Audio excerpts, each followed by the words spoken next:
Halo teman-teman semua, apa kabar? Video ini kita buat sebagai sebuah apresiasi bagi teman-teman yang baru aja dipromosi menjadi seorang leader. Kenapa? Karena ya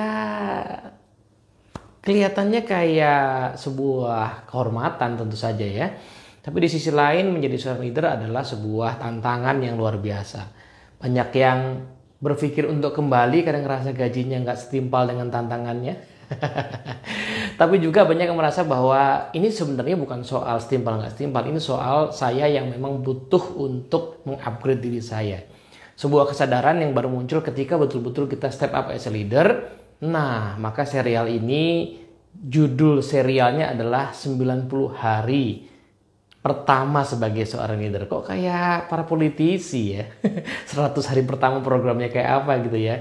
Ya, mungkin tidak betul-betul hari per hari kita akan bahas, tapi setidaknya kita akan temenin teman-teman semua, baik yang baru menjabat sebagai leader ataupun yang mungkin sudah kadung tapi rasa-rasanya baru muncul kesadaran untuk belajar lagi. Yuk kita bahas video kali ini dan serial berikutnya.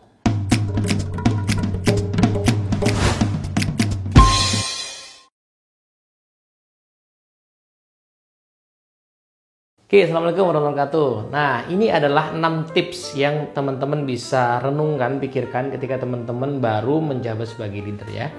Yang pertama adalah teman-teman perlu menyadari bahwa pada saat kita menjadi leader, memang betul modal kita itu adalah performance kita di masa lalu sebagai individual kontributor.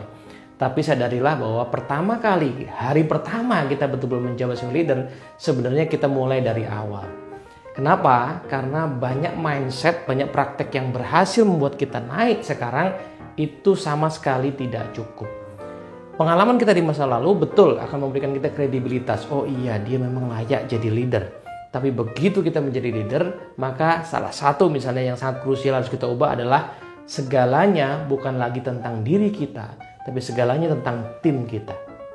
Nah yang kedua, beda banget dengan pada saat kita individu kontributor. Biasanya kita bisa aja tuh milih untuk kerja sendiri, yang penting saya oke, yang penting saya achieve ya. Tapi begitu kita jadi leader, hampir semua mata melihat kepada kita. Setidaknya mata dari tim kita, tapi juga mata dari atasan kita yang bertaruh nasib dengan mengangkat kita sebenarnya. Artinya adalah semua orang melihat kepada kita. Pada saat kita meeting, lalu ada sebuah keputusan sulit, tiba-tiba semua menengok kepada kita. Sebagian besar orang nyaman-nyaman aja dengan baca begini, tapi sebagian besar yang lain mengatakan, aduh kok semua jadi kelihat pada saya. Kesadaran ini memang perlu kita miliki, sehingga memang jangan heran kalau seandainya bukan hanya keputusan kita yang gede-gede ya, tapi bahwa setiap pilihan kata, setiap ekspresi wajah ya, bahkan deheman kita, kita itu sebenarnya ditonton orang, dilihat orang, dan bahkan menjadi clue yang akan dimaknai oleh orang ya. Nah karena itulah yang ketiga, hati-hati untuk tidak langsung melakukan perubahan yang sangat signifikan. Apalagi kalau ini pertama kali teman-teman jadi leader. Lain cerita kalau teman-teman sudah mengalami beberapa kali jadi leader, mungkin juga di posisi yang mirip-mirip ya. Misalnya sudah jadi manajer di satu tempat, kemudian pindah ke tempat lain, memang timnya baru, tapi sebenarnya sudah pernah jadi manajer. It's different thing. Tapi kalau kita pertama kali jadi leader, maka sebenarnya hati-hati jangan langsung rock the boat ya. Kita perlu lihat dulu situasinya, pahami dulu situasinya, karena sekali lagi view kita sekarang berbeda. Ya apa yang dulu mudah kita komentarin sekarang seringkali setiap informasi yang kita sampaikan itu akhirnya membuat kapalnya berguncang lebih berat daripada biasanya gitu. Jadi hati-hati. Nah, buatlah keputusan-keputusan kecil yang kita rasa sanggup untuk kita handle tanggung jawabnya. Betul akan ada tuntutan, betul ya. Tapi realistis saja bahwa setiap perilaku baru ya, terutama perilaku TS leader itu pasti butuh waktu buat membiasakan diri. Ada seorang expert namanya John Gabaru yang menemukan bahwa memang di awal-awal itu ya, sekitar 6 bulan pertama itu adalah pertarungan besar kita as a leader.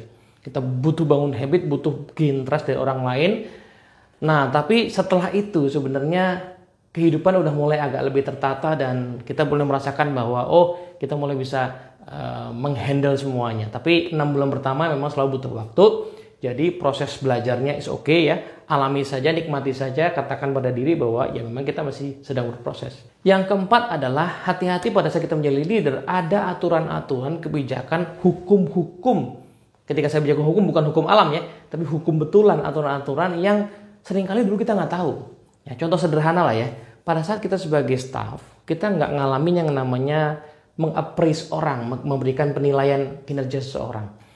Pilihan kerja itu ada aturannya guys. Pilihan kerja itu ada aturannya, ada standarnya. Kalau kita nggak paham caranya, bukan saja kita akan salah kasih, tapi jangan-jangan ada banyak negara kadang-kadang punya berbagai macam isu untuk menggoncang hal itu.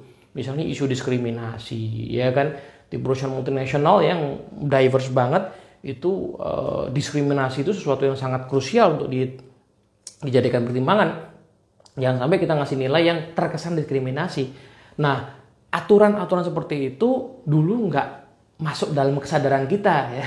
Pada saat kita menjadi leader itu harus masuk dalam kesadaran kita. Ada nggak sih dalam bidang yang saya pimpin ini aturan, kebijakan, policy, SOP yang dulu saya nggak tahu dan sekarang saya harus tahu supaya keputusan saya tidak saja tepat tapi bahkan jangan sampai menimbulkan hal-hal yang tidak kita inginkan.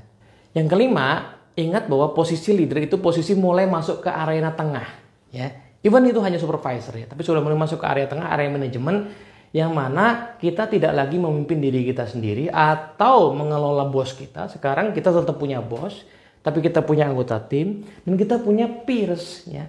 Tim kita itu nggak pernah bisa kerja sendiri. Tim kita selalu butuh resources yang disinergikan dengan level yang sama dengan kita, yang mungkin beda bidang dengan kita. Yang selama ini mungkin kita enak aja ngomongin mereka ya.